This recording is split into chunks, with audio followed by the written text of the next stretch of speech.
evening and welcome to the City Council meeting for October 20th, 2020. We want to remind Victoria residents that they can watch City Council meetings live on Suddenlink 15 or 115 on our city website at www.victoriatx.gov/VTV15 or on the city's Facebook page. Although we have resumed in-person meetings, the risk of spreading and contracting COVID-19 is still a reality. Seating in the council chambers is limited to allow for social distancing, and there are many residents who may be at higher risk population.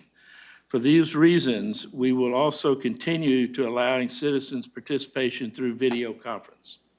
For those who wish to access the video conference during citizens' communications, visit www.zoom.com. From your web browser, select Join a Meeting located at the top of your browser and input 444-573-113. Again, 444-573-113 for the meeting ID. Select Join followed by Open Zoom, then Join with computer audio. Click on the icon labeled Participants to access the option to raise hand at the bottom of the screen. Once you click Raise Hand, our moderator will announce you by your username you've selected, and that will be your cue to begin speaking to council. If you wish to participate in person, please submit a comment card to city staff, who will then bring them up to me. I will call each name individually when it is your turn to speak. Comments will be limited to 5 minutes in duration and will be received by audio only. There will not be an opportunity to provide any presentation or visual materials either in person or via teleconference. Please remember to silence any cell phones, televisions, or other background noise so that we can clearly hear your comments. It is generally the practice of City Council not to respond to comments made during this time, but city staff will be available to follow up as necessary. Now, we will take a quorum call or presence, if you would please. Councilman De La Garza? Present. Mayor Pro Tem Solis? Present. Councilman Bachnight? Here. Councilwoman Scott? Here. Councilman Young? Present. Councilman Lofgren? Here. And Mayor McCoy. Here. We have a full quorum of council members tonight, and I will now open the meeting with the Pledge of Allegiance. I pledge allegiance to the flag of the United States of America and to the republic for which it stands, one nation, under God, indivisible, with liberty and justice for all.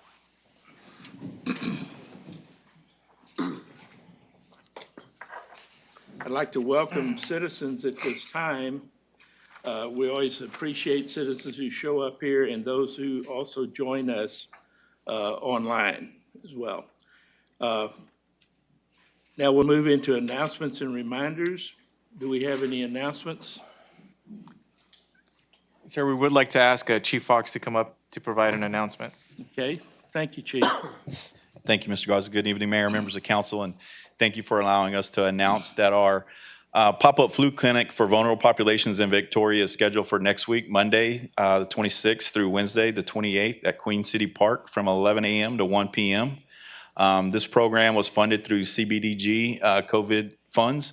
I want to thank Ms. Fulgham and her team for really putting that grant together and making that successful, as well as our partners, the Midcoast Family Services, Homeless Coalition, and then Christ Kitchen and other NGOs throughout the community that are all partnering together to pull that off.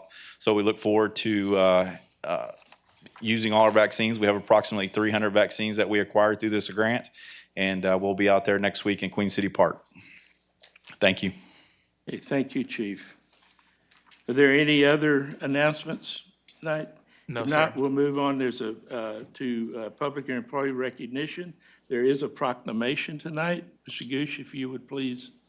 Yes, Mayor. The proclamation tonight is for National Pharmacy Week. It is signed tonight by Raleigh McCoy, and it reads in part, whereas pharmacy professionals play a critical role in maintaining and improving the health of Victoria's residents, and whereas through education and experience, A pharmacist improves patients' health by engaging medication adherence, enhancing patient therapy, and detecting as well as preventing dangerous medication interactions. And whereas pharmacists empower patients to be proactive with their health by offering general health screenings for blood pressure and cholesterol levels, diabetes, and other conditions, as well as providing vital immunizations to help keep patients healthy and safe. Now therefore, I, Raleigh McCoy, Mayor of the City of Victoria, Texas, do officially declare October 18th through 24th to be National Pharmacy Week in Victoria, Texas. Thank you, Mr. Goosh. This was requested of me by a friend, Ricky Lentz, who's a pharmacist we all know, and he's not, I don't believe Ricky was able to make it tonight. So I will deliver this to him tomorrow. And I want to thank him for reminding us to honor these people that do such a good job, our pharmacists. So now we will move on to items from council. Are there any items from council? I just have a quick question. I know that we've talked about it before, that we are doing the striping on the streets by sections. And I had somebody that called about Ben Jordan between the Puerto Vaca Highway and the Houston Highway. Do you know when we're going to get to that, Ken? Or? Ken, are you aware of the timing? Since we just got that budgeted, so we've got that one on the list. Okay. And we're expecting to get those plans out early this year. Okay, I'll just pass It's it on. on there. That's it. Thank We you, know sir. about that one. Yes, Thank you. sir. Thank you. Thank you. Any other items from council? I'd just like to say you mean early this fiscal year for anybody watching and thinking that we don't know what month it is. Thank you.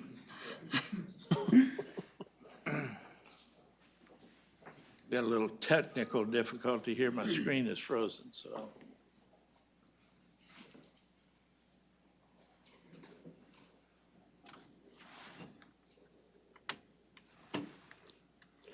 Sorry, they had the mouse here, so Okay, you're good. got you. Thank you very much. Okay, maybe the mayor will learn how to operate these things at some point in time. Thank you for the lesson. We'll now move on from, into citizens' communication. I would like to remind everyone that citizen communication may be done either in person or through video conference. And if you want to speak tonight on anything that is a public hearing, please reserve your comment until that time. And now I will open it up to citizens' communication for anybody that wants to speak on any matter. Were there any cards tonight? The audience, is there anyone online wishing to speak? Okay, hearing none, we will now move. Mayor, I think there is one, We Mayor. do? Yes, we do have one. All right.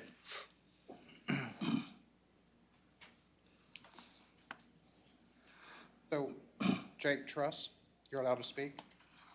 Okay.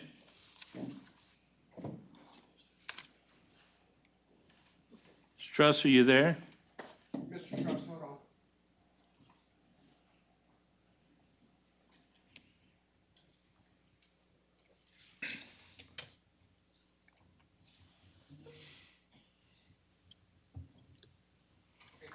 Okay, go ahead and continue to try to speak. Okay, can you hear me now? Yes, yes. Hello. Hey guys, my name is Jake Truss. I work for Greg Spears Realty here in Victoria, and I applied for the Library Advisory Board about a month ago, and just wanted to kind of introduce myself, and I look forward to becoming active in the community. I am 27 years old and recently engaged, no children yet, but I volunteered at the library growing up in Gatesville, Texas, and have done some volunteering here as well in town, but definitely want to, vamp that up and really get plugged in. So would love y'all's best wishes in regards to that.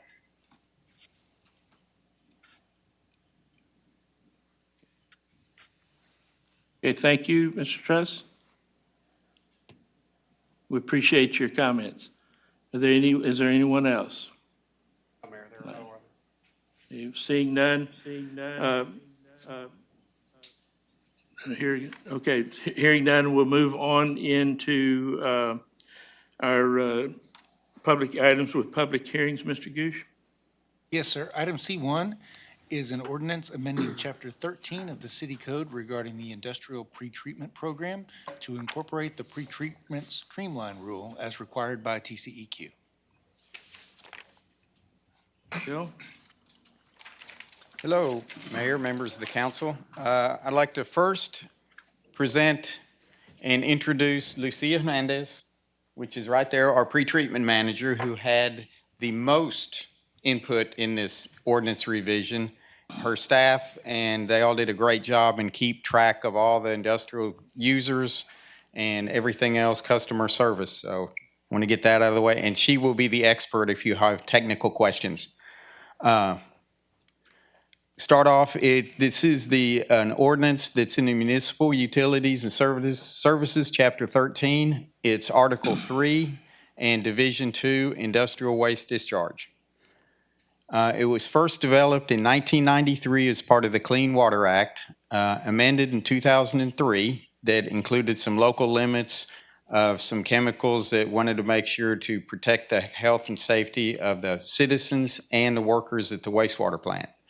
TCEQ requirements to incorporate the pretreatment streamline rule in 2005, and submitted the city's non-standard substantial modifications to include the streamline rule in 2011, and we are here now to update the ordinance. And if you look at the dates, you're thinking, yes, 2011, 2021, that's TCEQ. It's taken them that long to review it. Some of the big proposed changes, and there's about 9 or 11 of them, but these are the larger ones. Slug control requirements for significant users. Significant non-compliance definition is expanded to include additional types of pretreatment standards. Significant industrial user must include best management practices, compliance, defined sampling requirements, and designate an authorized representative of the user. Summary: the city currently has 13 significant users. We issue a 5-year permit to each of the users. At the time of the renewal, they will need to comply with the new ordinance, and the significant users right now, we're informing them of the changes in the new ordinance during their annual inspections, and the deadline to submit this packet is November 20th. We've already gotten pre-approval from TCEQ for the ordinance changes. And I'll entertain any questions. Any questions for Mr. Gill? Thank you. Thank you. Hearing no further questions, I will now open a public hearing on this matter. Anyone who wishes to step forward or comment online on this matter, please do so now. No one is stepping forward. Mr. Foote, is there anybody online? Hearing none, then I will entertain a motion. So moved. Second. We have a motion and a second to accept item C1. Is there any further discussion? Hearing none, I'll call for the vote. All those in favor say aye. Aye. Opposed, same sign.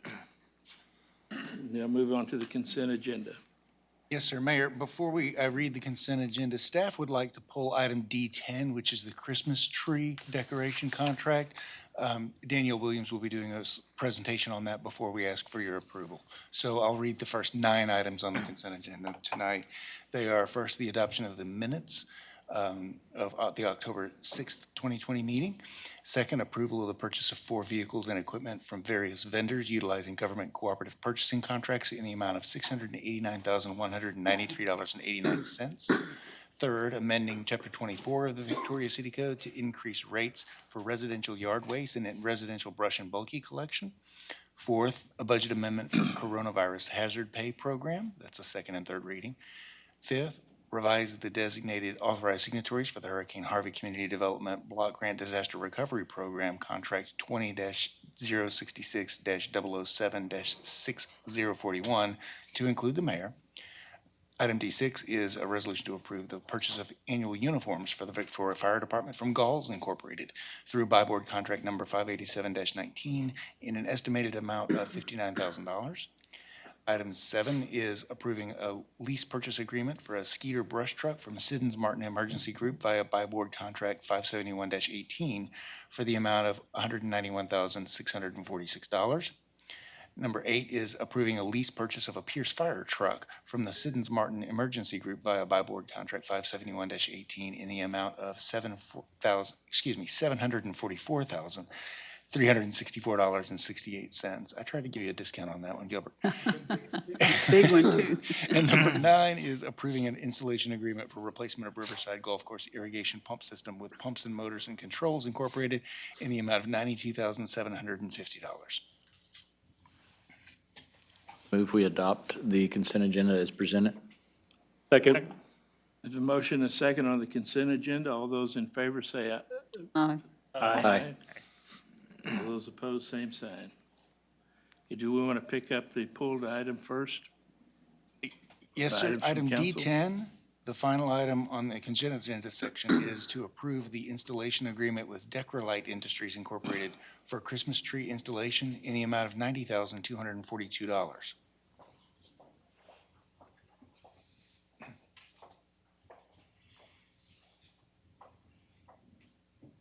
Good evening, Mayor and members of council. What I have here is a brief presentation on the Christmas tree and just basic slides going through the agenda item. So as far as the contract details, we have the installation contract with Dekra-Lite to purchase and install the 30-foot tall faux pre-lit Christmas tree as an added attraction to downtown Victoria. The tree provides a choreographed light and sound show for about 7 to 9 minutes at a time, and an ornament package is included with the tree.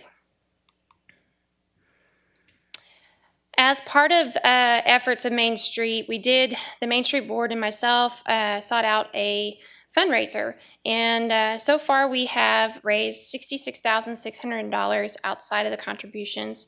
The total project that we had in the budget was $92,000. The tree came in a little under that budget item, and outside contributions and the $25,761 from hot funds.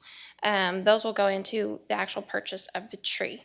The fundraiser has offset the cost of the tree, and with the remaining funds, we would like to recommend adding more Christmas lights and decorations in the downtown area as an added attraction to promote downtown and to have the community more prevalent in the downtown area as also for the business owners and the foot traffic in downtown. So that goes into my goal as far as drawing more people and business in the downtown area with the lighted attractions. And along with that, we've initiated a program with the local children in the community where we've put out about 500 wooden ornaments that can be colored or decorated. And I strategically put them in 4 locations in the downtown area for pickup and drop off, so the children can come and pick those up at Vela Farms, Texian Books, Bethune & Sons, the Public Library, and also Rosebud's Grill and Cafe. So they will essentially turn them in, and then we will hang them on the tree for the community to come down and see where their ornament is hung on the tree. So I want to take a moment to recognize the sponsors. Of course, our platinum sponsor was HEB, who provided $45,000, and we will dub it the HEB Christmas tree. The gold sponsors were Chesnick's Furniture with Robert B. Leon and Charlotte Borchers Leon in the O'Connor Plaza. They provided a $5,000 level sponsorship. The silver sponsorship levels were at $1,000, and we have UHV, Dairy Treat, Prosperity Bank, Victoria Independent, Speedy Stop, and Dr. Juan Lampart. And the bronze sponsors provided $500 sponsorship levels. We have Torrin and Melissa Bells, Bethune & Son Texian Books, Leo J. Welder Center for the Performing Arts, Koenig Construction, Conrad Cofrans, KMH Wealth Management, Budget Blinds, UPS Store, Peaches and Tortilla, Rapid Printing, and the 5 Points Museum of Contemporary Art. And then we also had an in-kind donation from Twice Blessed Showroom off of Main Street. And Here, I would like to take a moment to show you a short video of what the tree could look like. Let's see if it will play. There we go.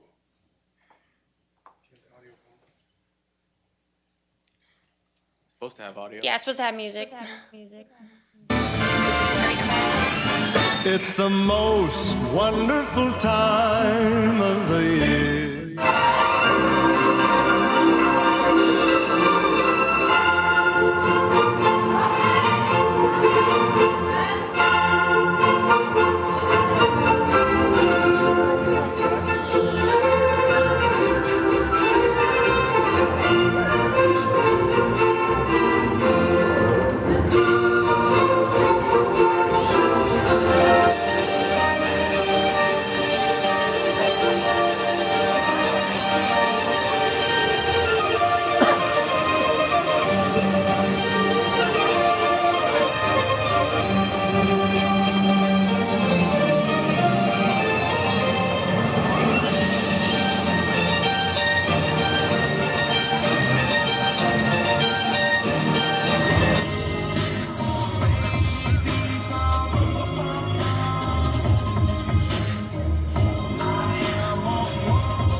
I'm so glad that sound came on. I thought Councilman De La Garza was going to have to sing for us. I failed to mention that does come with a sound system that is housed inside of the frame of the tree. So it is made for an outdoor venue such as De Leon Plaza, where you can sit and enjoy the show for about 7 to 9 minutes. That is a map of where I plan to place the tree. That's typically right where we usually put the stage for Boot Fest or any street dances. And please stop me if you have any questions. Here's a street view mock of what it would look like from Main Street looking down Forest Street. How long is that tree going to be out for? So I'm anticipating for it to be out and installed by Thanksgiving so that we can have a lighting ceremony on December 4th. And then it will stay erect till probably about the second week in January, depending on scheduling with disassembling it and putting it back in storage. So will that road be closed the whole time? Yes. Okay. And our hope is that, obviously COVID has impacted the ability for people to congregate, but the original thought was that we would create space for people to gather. Obviously, De Leon Plaza has the trees that get in the way of putting a tree of this size. And so we hope that this is the beginning of the activation of this area in years to come. And so we can just build upon that, right? And so this year we'll have the Christmas tree, but hopefully there's, once we get past the pandemic, we can have more events surrounding the tree. There's a lot of creative ideas that Danielle has on how to activate that block. Dekra-Lite puts up the tree the first year. Yes. Who puts up the tree in subsequent years? I'll be looking for staff to help me with that. Okay. You can sign up to volunteer now. Just asking. Do we have a place to store it? We're working on that. I think we do, but we're working on it. You read my notes. Sorry. All Fire right. department would be a good resource. The fire department, yeah, that's I right. thought about that for helping hang the ornaments. That They would have be the fun. equipment. Yes. They have a lot of ladder track. Well, I would definitely like to thank our sponsors, and Yes. I appreciate you taking the time to read all of them. That shows a lot of willingness and investment in downtown, and it was nice to see that a lot of the downtown businesses were involved with that, as well as others throughout the city. Yes, I thank them very much as well. We're all looking forward to it. And I think can you explain how you plan on thanking the sponsors physically with the tree? Sure. So around the base of the tree, I thought of a creative idea, and that's to create some sort of banners or structures that look like gifts So they'd look like Christmas presents under the tree and in various sizes based on the sponsorship level. So HEB would essentially have the biggest gift underneath the tree. And then a step down from that, you would have the other levels of sponsorships lining the base of the tree. Are you still accepting sponsorships? I am until the end of November, or the end of this month, I'm sorry.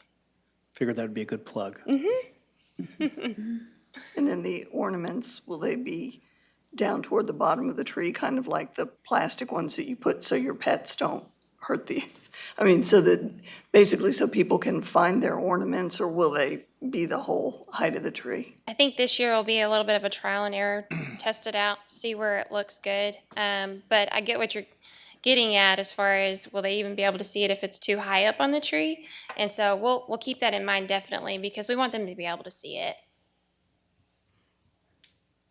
I think it's going to be wonderful for downtown, and thank you so much for your work on this.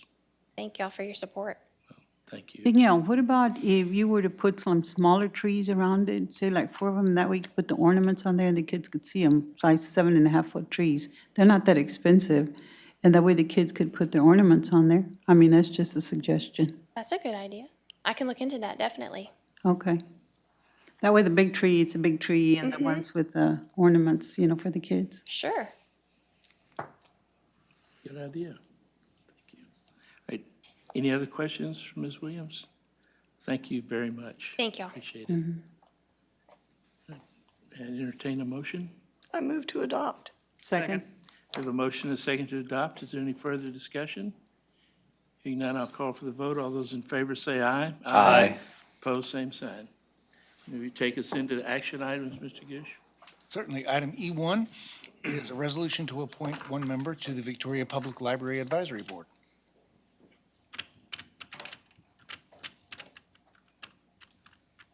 Good evening, Mayor and Council. The resolution will appoint an applicant to serve as the city-county joint appointee to the Library Advisory Board.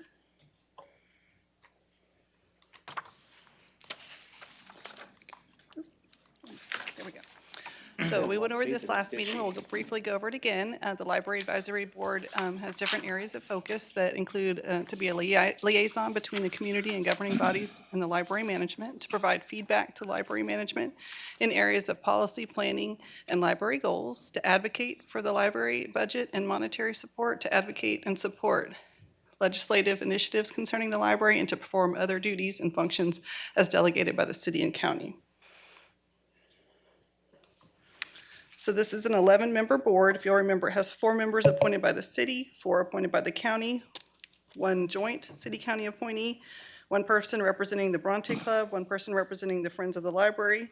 And at the last meeting, we filled 2 of the city positions, reappointing Tony Vasquez, and Ashley Sison was a new appointee to serve on the Board of City appointees. So this time, the only one that we're going to look at is the appointment of the city-county joint member. So that will be what's up for consideration. And we have 2 applicants, David Vasquez and Jake Truss. So there were paper ballots placed on the dais before the meeting tonight. So I will ask you to remember that council cannot vote by secret ballot. So if you'll please write your name on the top of the ballot and circle the number of the individual that you wish to vote for. And then Angelina will come around and collect them, and we'll tally them up.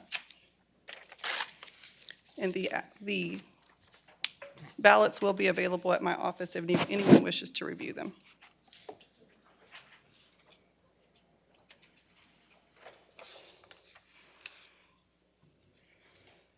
Now that they're turned in, I'd like to thank everybody that applied. This was a very difficult decision because we had a lot of really qualified applicants, and thank them all.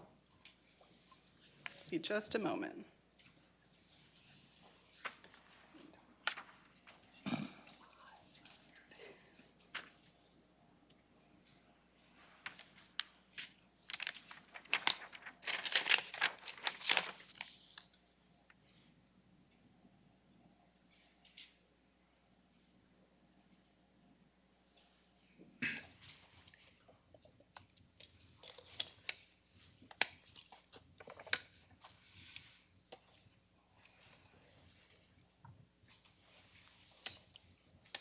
Okay, with a 5-2 vote, Jake Truss will be added into that resolution for appointment to the Library Advisory Board for a 3-year term. Thank you. Congratulations to both. Yes. Yes.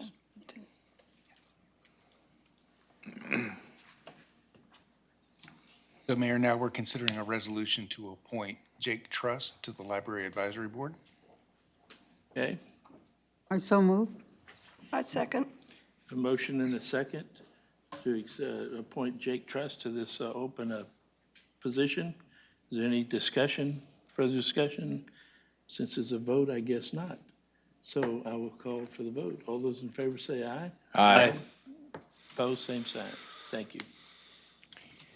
Item E2 is a resolution to approve a professional services agreement with Halff Associates Incorporated for the development of a parks master plan in the amount of $149,270.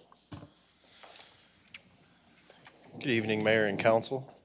I'm pleased to have the opportunity to present a professional services agreement with Halff Associates for development of a Parks and Recreation Master Plan in the amount of $149,270. Christian Lentz with Halff Associates is present tonight and would like to conduct a brief presentation and then take any questions that you may have. But first, I'd just like to give a little history of basically how we got to this point. So the last master plan was developed by staff in 2012. And then to continue addressing quality of life initiatives, we advertised a Parks Master Plan RFP on June 15th of this year. The deadline was about a month later on July 15th, and we received 9 proposals, most of them throughout Texas. So after the committee reviewed the 9 proposals, they met on August 3rd via Zoom to discuss the top 3 firms. The selected firms interviewed with the committee on August the 20th and 21st, and then the committee selected Halff Associates to start negotiations for the project. Since that time, staff has been negotiating the cost and finalizing the scope of work with Halff. Some of the key elements that the project will include are conceptual renderings of Riverside and Ethelly parks, online digital survey information gathered from the public, an inventory and conditions assessment of parks and parks facilities, and the needs assessment and analysis with recommendations for park system management. So without further ado, I'll pass the mic over to Christian. Thank you, Jason. Mayor, members of council, thank you for having me this evening. I appreciate the opportunity to speak with you. As Jason had indicated, my name is Christian Lentz. I'm a planner with Halff Associates based out of our Austin office. And excuse me, if ultimately if the council approves this agenda item this evening, I would also be the designated project manager for this initiative. Let me just... So when I do want to take just a few minutes to give you a little bit more of an overview of the park planning process that we'd like to work with the city on. When we were responding to the city's request for proposals, staff came up with the idea of coming up with a catchphrase for the Parks and Recreation Master Plan. Not that between now and the end of the process, this necessarily needs to be your catchphrase, but we were really thinking about what Victoria was trying to get out of a new Parks and Recreation Master Planning process. And we thought about a space for all of us. And when you're a Parks and Recreation planner like myself, when you think about a space for all of us, park space, obviously you can insert that term in a lot of different locations. Park space is recreation space, it's open space, it's green space, it's gathering space, it's all of those things as well. But also, in talking with your staff and understanding the reasons that the city was interested in initiating this process, we recognize that providing park space is about providing diverse opportunities for your population to enjoy themselves and promote their quality of life, and providing access to those spaces, providing access to parks, providing access to recreational facilities, and providing access to recreational programs as well. The Parks and Recreation Master Planning process proposed for Victoria would ultimately be a 4-phased process over a 10-month period. That first phase, and I'll go through very quickly some highlights on each one of the phases, but the first phase is the initial visioning process or revisioning process. The second phase is the nuts and bolts of getting into the assessment and seeing what you have on the ground today and where you want to go, how you might want to grow or alter your park system based on the changing conditions of your population over time. Phase 3, which we call the blueprint, is ultimately the recommendations that are in the plan based on different parks and recreation-related topics.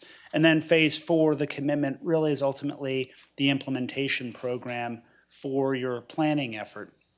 So Phase 1 vision, that's really starting with the nuts and bolts background information, collecting all of that initial data documentation, working with your staff to do so, and conducting our initial stakeholder outreach with key focus groups in your community, and actually, hopefully on a one-on-one basis with every one of you as well. Ultimately, what we're trying to get out of that before we get too far in the process is to identify with your assistance what really is the long-term vision for your parks and recreation system as your community is growing, as your population is transforming over time. And then just like with the mission statement we have on the slide this evening, reevaluate whether the mission of your Parks and Recreation Department perhaps needs to be tinkered with also to match that new vision for your Parks and Recreation system. When we talk about Phase 2 or assessment, we're really talking about three key things: access, condition, and preference. And when we talk about access, we're saying in comparison to other communities and in comparison to your residents' needs, do you have enough parkland acreage to serve the needs of your residents?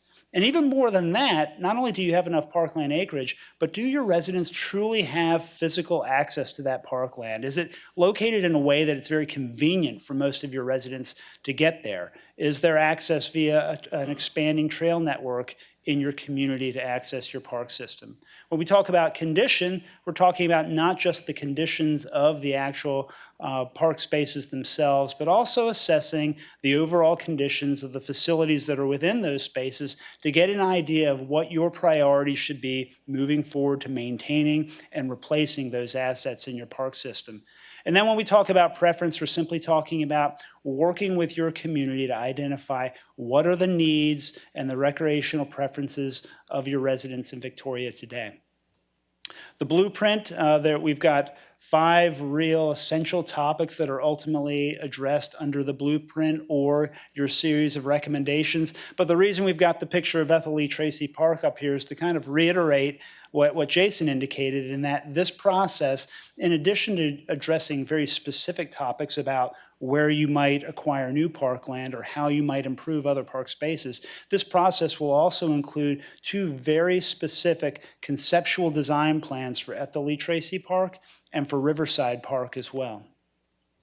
And then ultimately that commitment or your implementation program is really an action program, both an immediate action program and a long-term action program. It'll include recommendations on new policies and perhaps new regulations or studies that might need to be considered as your park system grows and changes over time, but also procedures, how you as a city government might alter the way that you provide parks and recreation services to your residents, and ultimately investments based in part on the conditions assessment that's conducted as part of the process, coming up with a list of prioritized projects so that you know exactly what you should be investing in sooner rather than later over time. The Parks and Recreation Master Plan, just like any long-range master planning process, will include significant public outreach and public engagement. There are some key personal outreach techniques that we would use. Certainly we would work with a project advisory committee or your Parks and Recreation Commission, have focus group listening sessions, definitely have public meetings scheduled, but in light of the COVID pandemic and the protocols that are in place with that, we are fully prepared in conjunction working with your staff to take live public meetings if necessary and convert those to virtual online meetings as well. Regardless of how we handle those meetings with city staff's direction, we will ultimately be including at least one online survey throughout the process as we work on your plan with you. And as alluded to earlier, we also are going to be going through some very detailed conceptual planning processes with you, just very similar to the images that we show up on the screen here for both Ethel Lee Tracy Park and Riverside Park. You know, we recognize that the Parks and Recreation Master Plan is one of actually a number of long-range planning initiatives that that you've recently initiated, and we commend you for that foresight. We're really excited to be able to potentially work with you for the opportunity to help you develop that long-range vision for your parks, and also that immediate action plan for improving or enhancing the delivery of those services to your residents. So with that, I'm certainly happy to answer any questions, or Jason as well.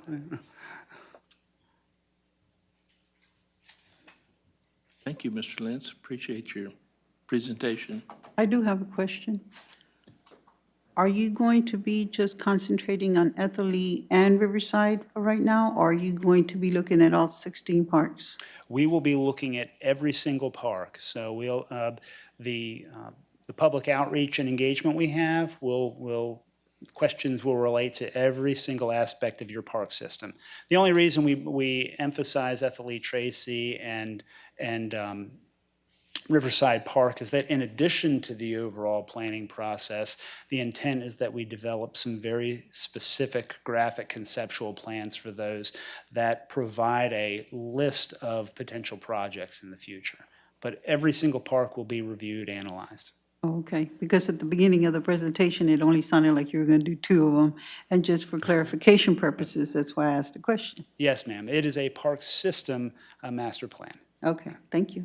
If I might make a suggestion, when you engage the community in all of the parks, I think if we could make an effort to have those presentations in those neighborhoods where the people reside, it would be more effective to get their comments. Yes, sir.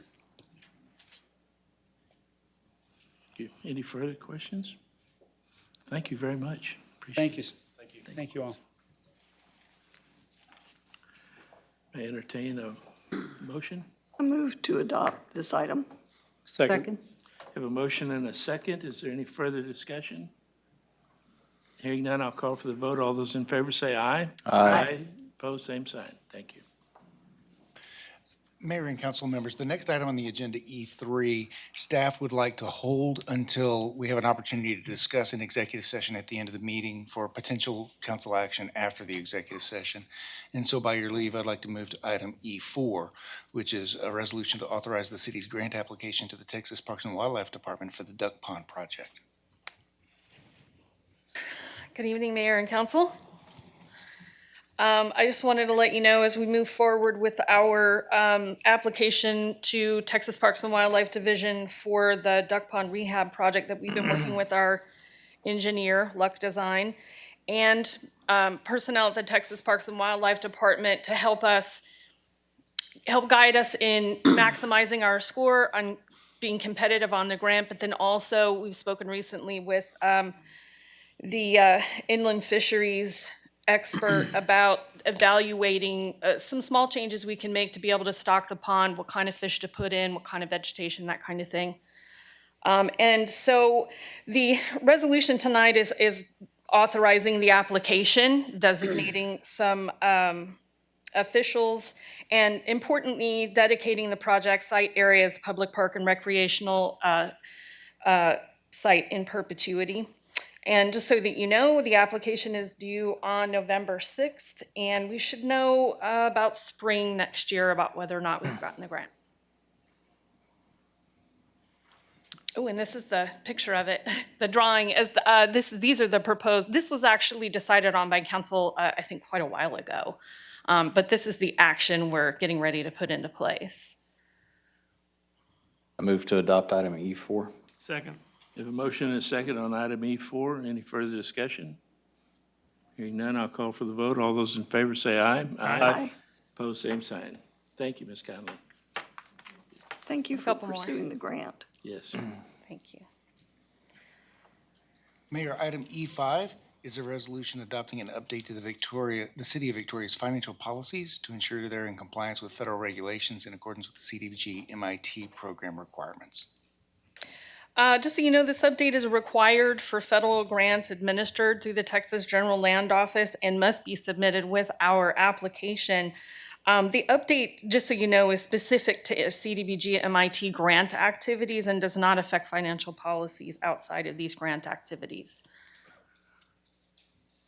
I move to we adopt. We have two motions. Do I have 2 seconds? I'll second her motion. Okay, we have a motion and a second on this item. Any further discussion? Hearing none, I'll call for the vote. All those in favor say aye. Aye. Aye, opposed, same sign. Thank you. Mayor, item E6 is a resolution authorizing the submission of a community development block grant mitigation application to the Texas General Land Office. This resolution, which again is authorizing the city to apply, designates the city manager and the mayor to act as executive officers in all matters pertaining to the grant. I just wanted to mention about the project area at the last council meeting. When we discussed proposed projects, the budget estimates for those projects were still in progress. And our grant coordinator advised us that the cost per beneficiary after those estimates came in would have disqualified us from being competitive in the grant. So we did some adjustments to it, and Ken expanded, I think, a little bit on the area. It's focusing on mid-Victoria residential and is quite extensive. And our project is now estimated at $55 million. And will include improving sewer mains, box culverts, bridge structures, manholes, curb and gutter, drainage and piping. And I do have our grant contractor, Wesley Trailers, here tonight to answer if you have any questions about the grant application. He's joined us tonight if you have any more questions about it. I just have one question. With that size of a grant, you're talking about years in taking this project on, right? Yes, ma'am. So people won't expect, okay, they're going to work on my street today. That's Okay. right. Yes. Okay. Yeah, it's a pretty long-range process. Yes, ma'am.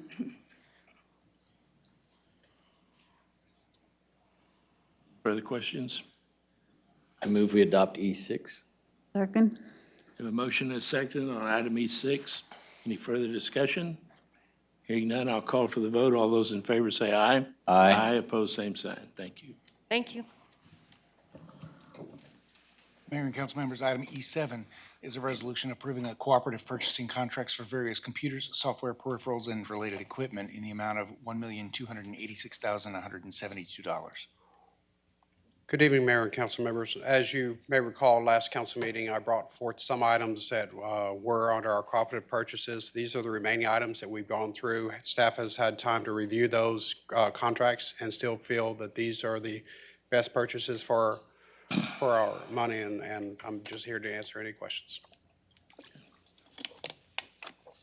Questions for Mr. Foote? I move to adopt E7. Second. We have a motion and a second on item E7. Any further discussion?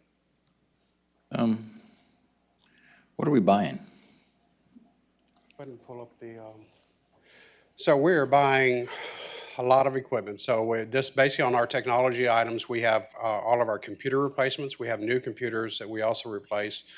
Software, as far as new software, and then we also have our maintenance agreements that we pull on there. Within the attachment,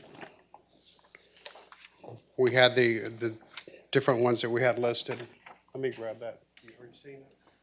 So to roll it up, we've got subscriptions and renewals for about $212,000. Radio license for the Motorola. Yep, let me go ahead and pull it up.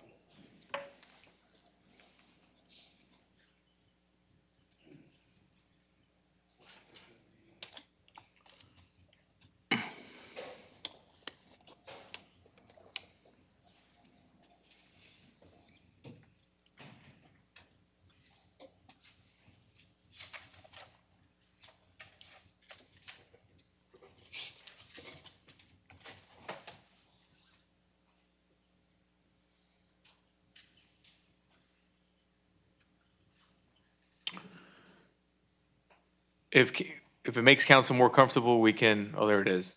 Sorry. So if we've listed it out as far as the ones that we do have. So with our buy board contract, we have $212,000. And then we're listing out as far as the different subscriptions we have. As far as software, we have a firewall subscriptions. We have just a whole list. If you'd like to see it broken down by the categories, is that what you're wanting to see, Councilman Bachnight? You have good stuff in here. It's just a lot of money to spend without just talking about Sure, absolutely. what we're actually purchasing. And it looks like a lot of software, just across the board, server upgrades.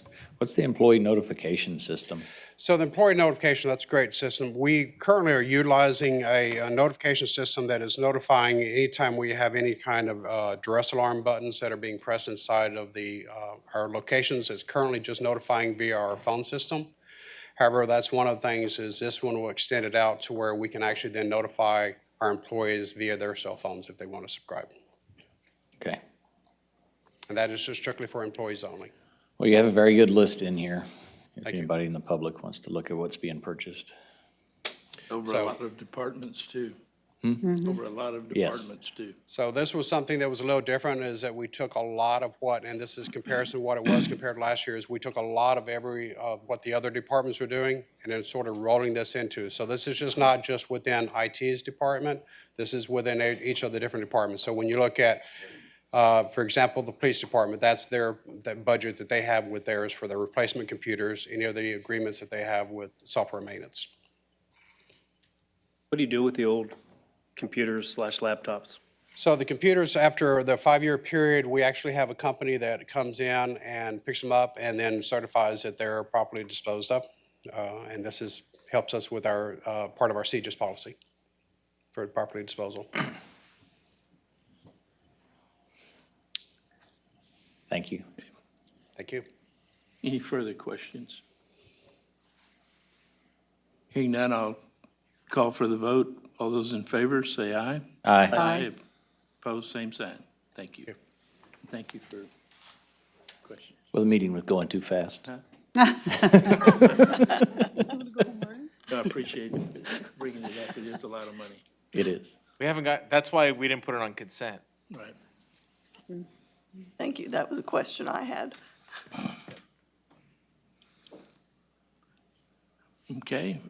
Do we go into Okay, the city so- manager's report and then pick up the? Yes, sir, we can go executive straight session. into city manager's report and then executive session to talk about that other item. For city manager's report, Tiffany's gonna come up and present on the child safety fee update.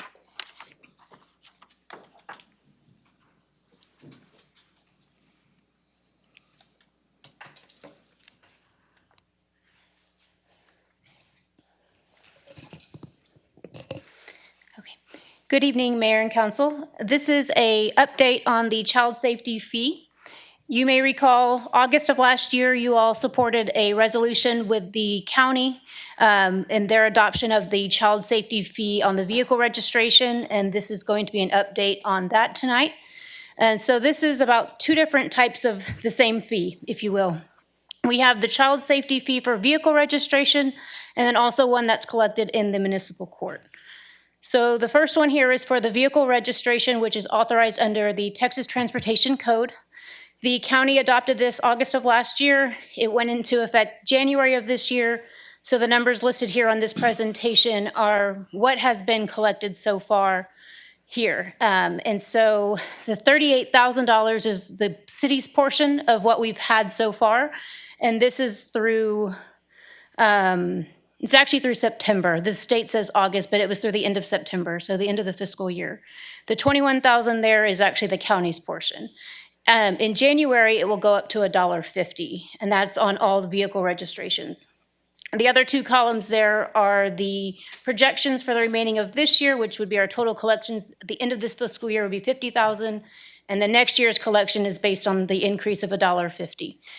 Due to COVID, there have been some decrease in their vehicle registrations, and so it could be higher. We don't know what it will look like next year, but that's based on what we have right now. The next fee we have here is the municipal court fee, which is authorized under the Code of Criminal Procedures. This is a fee the municipal court does currently collect, and this is a $25 fee that is added to all moving violations that occur within a school crossing guard zone, an active school zone. It is currently collected and actually allocated to the general fund to offset public safety expenditures. And the chart here will show you the collections for that fee over the last 4 fiscal years. And so this year, we did collect $7,678. And prior years, COVID has had a major impact overall, and that's why we had such a decrease from last year. And so that's where we are at for that. But thankfully, it's trending down. Yeah. That's good. That's Is what the we want. citation Yes. decreased because there was no school in spring? Yes. So, and then the next fee that we have is one we don't currently collect, and this is one that could be assessed on parking tickets. The numbers for this are based on actual paid violation as opposed to actual filed violations. These are the numbers that we have. And the projections are based on if council was to propose the fee, it could be up to $5. Your 2 charts here show you a $2 fee or a $5 fee that would be assessed on parking citations. And so these are what the different funds are. Again, a recap of that. Vehicle registration currently is being allocated to a special revenue fund. We don't have a designation on where that fund is to go. And so that again is where we have collected about $38,000 so far. Municipal court fund is currently being collected and distributed in to help offset the public safety expenditures. And then the parking fee we don't currently collect on our violations. These are some potential uses that the funds could be used for. So there's a crossing guard program. Cities that have a population of over 850,000 have to use it for that purpose. Cities that are less than that population do not have to use it for that purpose, but they can. We could also implement a child safety seat program, issuance of car seats to those in need, or allocate it to eligible partner agencies. And I know that was something that was some of those things were part of that discussion from last council meeting last year. Municipal court fees, same things, except for it is currently being used to offset police expenditures. And then the parking violation, again, same types of expenditure usage. This here is, depending on council direction tonight, if we were to go more towards a partner where the fund is allocated to particular agencies, it would follow a very similar process to the hot funds where people can apply for that. We could have a Q&A session with the eligible candidates. There are several entities within the city that could be eligible for this particular fund. Application review, and then recommendation to council for approval on that. And so we are looking for direction on where that fund is to go, the one that we are collecting from vehicle registration. And we would bring back that information at the next council meeting based on tonight. You're talking only about the 38,000, right? Correct, yes. The 38,000 does not it's currently being placed into a special revenue fund, and we don't have a designated use for it as of yet. The municipal court fund could be used to supplement that if council wanted that to be moved out of general fund and placed into the special revenue fund as well to help supplement that pool of funds, if you will. And so that, and the parking fee is if you wanted all to bring an ordinance for that fee, which we don't currently collect. And so if that helps clarify. Okay, let me ask you, the police, okay, the municipal court, how much was that? Because I don't know that you had a figure on there. The municipal court one so far as of this year is $7,678. Okay, gotcha. 38. A little technical point, we don't actually collect the license registration. The county actually collects it, correct? Correct. The county is And then they collecting. give us our portion that they are required to, I guess, under the law that allows it. Yes, yes, the county is collecting it, and they allocate that fund to us monthly. We get it, typically it hits about the middle of the month for the prior month. And it is, they keep a 10% administrative fee from the amount. I think Wesley might be able to further clarify that, but I know there is a 10% fee, and that's based on vehicle registrations for city limit violation, people that live within the city limits. And then the county has the county population as well.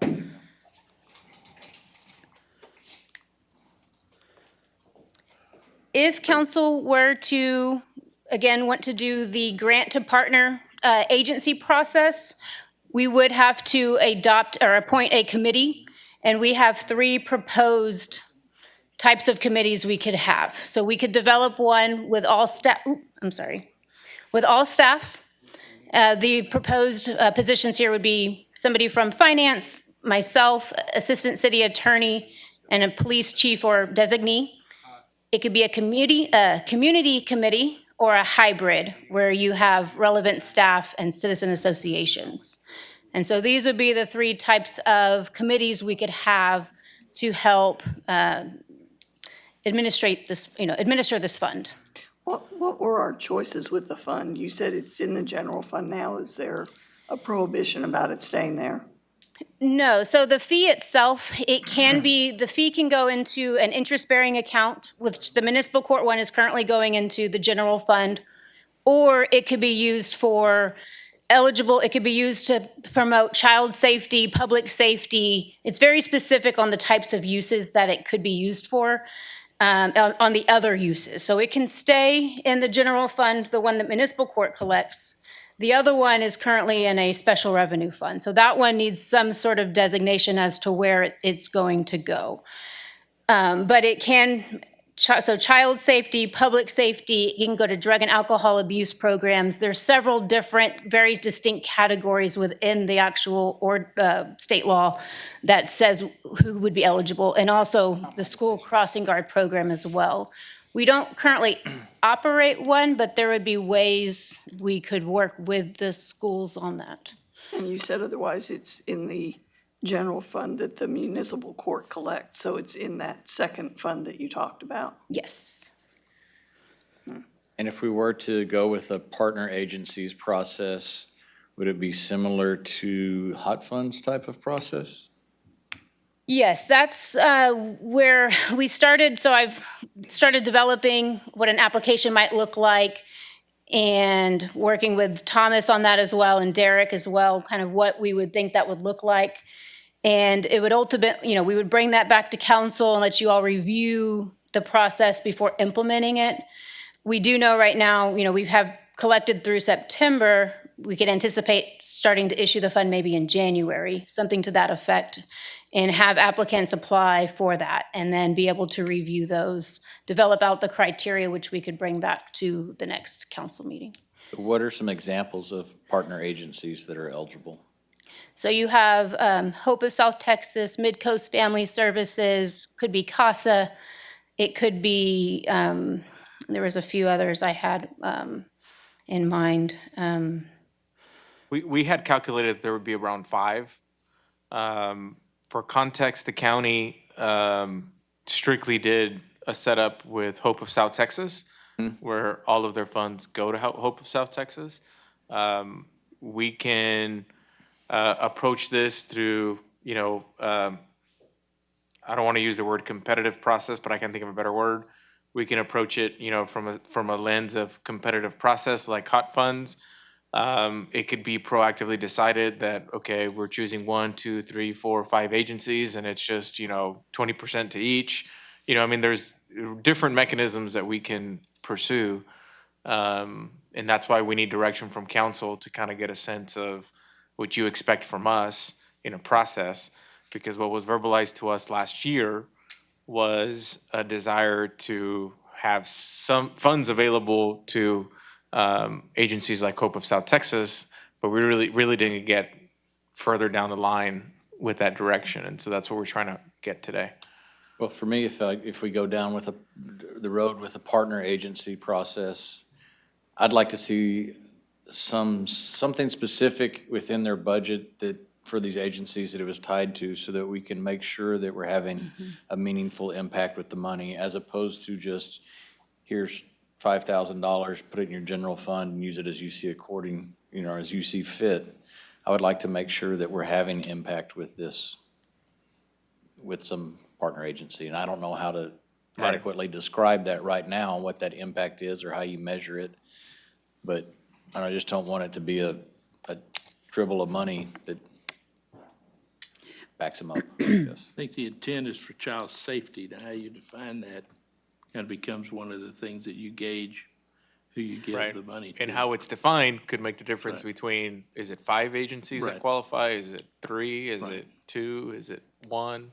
Why couldn't we just talk to the Victoria Independent School District since, you know, the crossings would be for them and it's more of a child program, something to protect the children. And as far as, you know, car seats, you know, the babies that are born, sometimes they don't have car seats and, you know, but I think the school district might be one that we could really help. I know that they're asking for donations of clothes and shoes for kids right now because, you know, they don't have any. I know that's not part of the program, but I'm talking about safety, you know, because the school district would be the one to be able to better spend that money. But as a taxing agency already, does that get complicated? I have no idea. I don't know what the requirements are. And they have a crossing guard system set up already with their teachers that rotate through and crossing guard. This could potentially be used for maybe supplies for the school crossing guard program, signs, you know, things of that, Vests and vests. flags and stuff like that, you know? But at the same time, like Councilman Young stated, they're a taxing entity. They take 51% of our property taxes right now. And we're going to give them more? Okay. I wouldn't be for that. Someone's gonna benefit probably regardless, whether it's Hope of South Texas, whether it's Mid-Coast, so. I think something would help us break down the categories of what types of aid you want to give to children, because I know, looking back, even when I was running, and, you know, I visited different groups, and it's astounding how many children end up in front at Hope and sexual abuse, quite frankly. And it's a really shocking number. And so I think to the extent that we have a better idea of what is a critical need for this, I see it more as a targeted thing to really have an impact, like you said, Mr. Balknight, on a real need. I don't think that, you know, if you dilute it too much, you don't really have that impact on that group of people. And I don't think we can, you know, fix the world, but we can fix a small part of it, hopefully.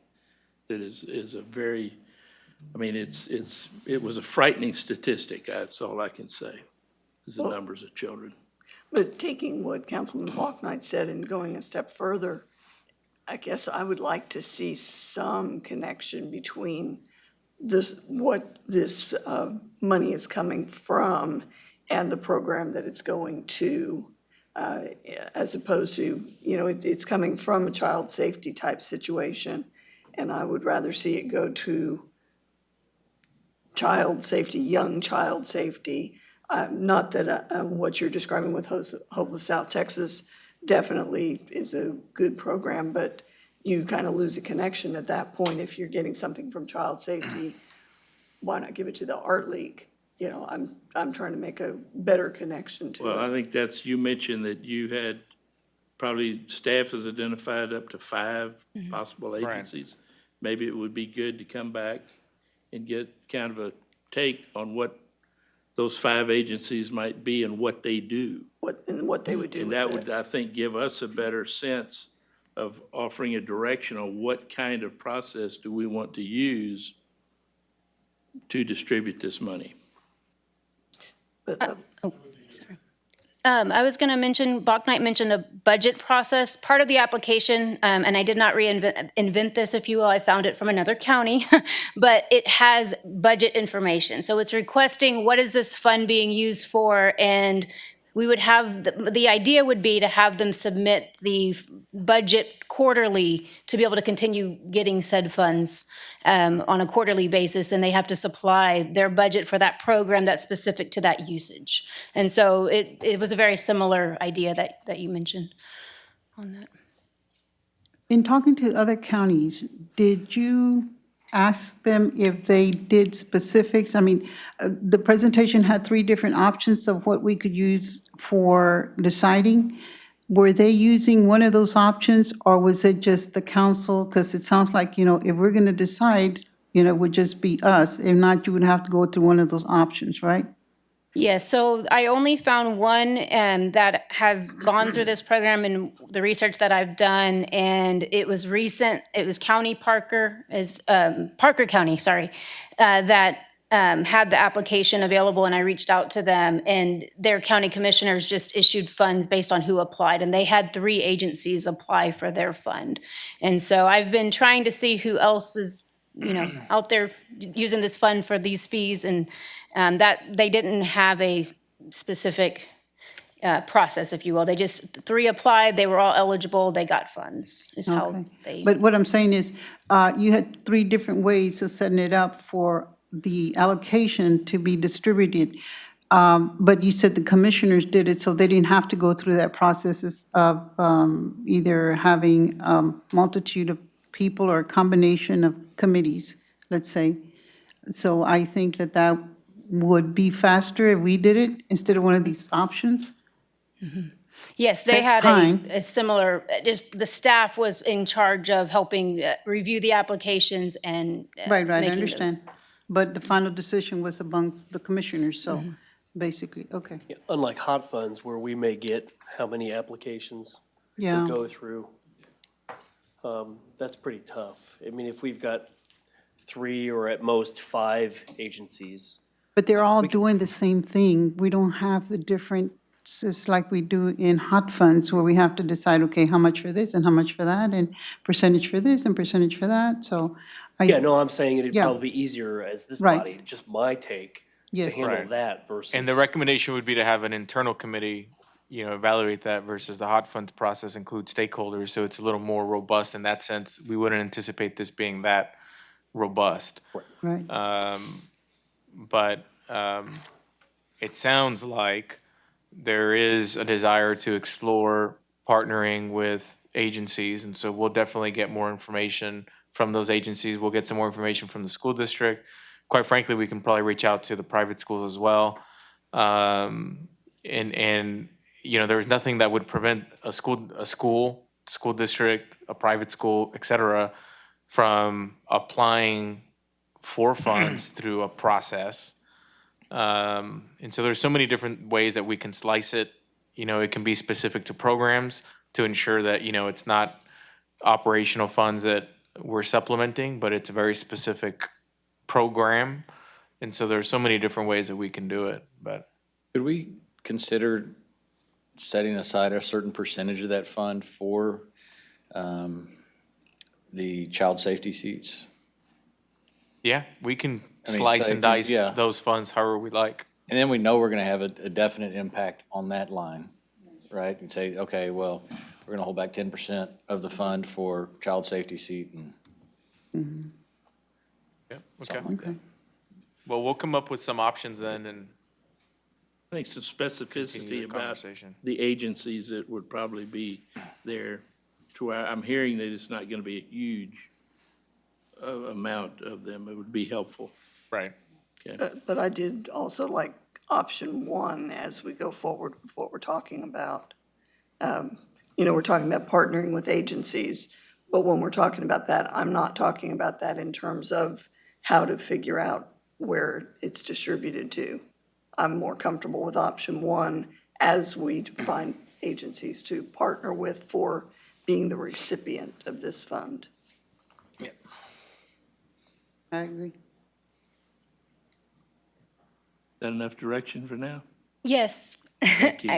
I got a recap, so, okay, I think that's all. Any other questions for me? Thank you very Thanks, much. Tiffany. Thank you. Thank you. Okay. Did we go into, Yes, sir. Well, we plan on convening an executive session and then after executive session, reconvening an open session for possible action? For possible for action on possible, one yes. item. Highlight the word possible. Yes, sir.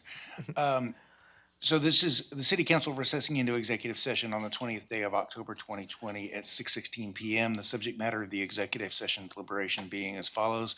First, in accordance with Texas Government Code, Section 551.087, to discuss or deliberate the offer of financial or other incentive to a business prospect that the city seeks to have locate, stay, or expand in or near the territory of the city of Victoria. And secondly, under section 551.072, to deliberate the purchase, exchange, lease or value of real property interest due to the fact that a negotiation in an open meeting would have a detrimental effect on the negotiating position of the city with a third party. Thank you. Thank you, sir.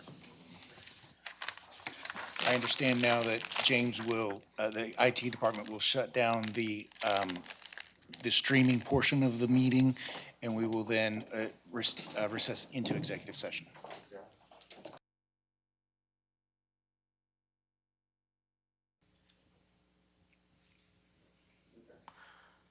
Okay, we're now reconvening in open session at 7:42 PM.